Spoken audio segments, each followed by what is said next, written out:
US president Trump నిర్ణయాలతో ప్రపంచ దేశాలు తీవ్ర ఇబ్బందులు పడుతున్నాయని చెప్పారు తెలంగాణ మంత్రి వివేక్ వెంకటస్వామి.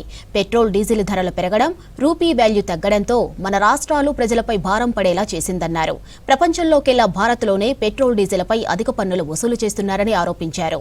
మన్మోహన్ సింగ్ హయాంలో బ్యారెల్ ధర $125 ఉన్నప్పటికీ ఆ రోజుల్లో పెట్రోల్ లీటర్ ₹60కే కాంగ్రెస్ ప్రభుత్వం అందించినట్లు గుర్తు చేశారు మంత్రి వివేక్. ఉదయం తిరుమల శ్రీవారిని దర్శించుకున్నారు వివేక్. వీఐపీ బ్రేక్ దర్శనంలో స్వామివారికి మొక్కులు తీర్చుకున్నారు. మంచి దర్శనం అయింది. వెంకటేశ్వర స్వామిని ఇదే మొక్కున్నాము.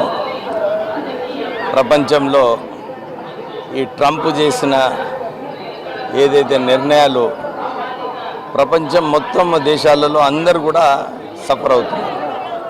ఈరోజు పెట్రోలు డీజిల్ ధరలు పెరగడము, రూపీ డివాల్యుయేషన్ కావడము, ఇవన్నీ కూడా మన భారతదేశం మీద, మన రాష్ట్రాలపైన, ప్రజలపైన భారం పడుతుంది. సో అదే మొక్కడం జరిగింది. ఎవరిని ప్రజలను అందరినీ కూడా ఆదుకోవాలి, రాష్ట్రాలను ఆదుకోవాలి, దేశంను ఆదుకోవాలి. ఇంతకుముందు కూడా ప్రధానమంత్రి మోడీ గారు అప్పుడు ఆ రోజులలో చెప్పారు, ఈ రూపీ డివాల్యుయేషన్ కానివ్వను నేను ఉన్నప్పుడు. కానీ వారి హయాంలో ఇప్పటి వరకు రూపీ డివాల్యుయేషన్ ₹50 కన్నా ఎక్కువ, అంటే 100% డివాల్యుయేషన్ కావడము, పెట్రోల్ ధరలు ₹100 పైన పోవడము.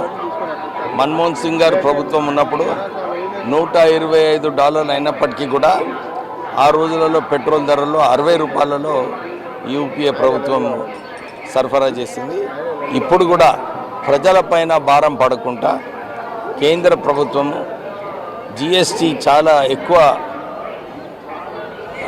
రావడం జరిగింది కేంద్ర ప్రభుత్వానికి. ఈ భారంలో ట్యాక్సెస్, ఎందుకంటే ప్రపంచంలోనే భారతదేశంలోనే ఎక్కువ ట్యాక్సెస్ మన పెట్రోల్ డీజిల్ పైన ఉంది.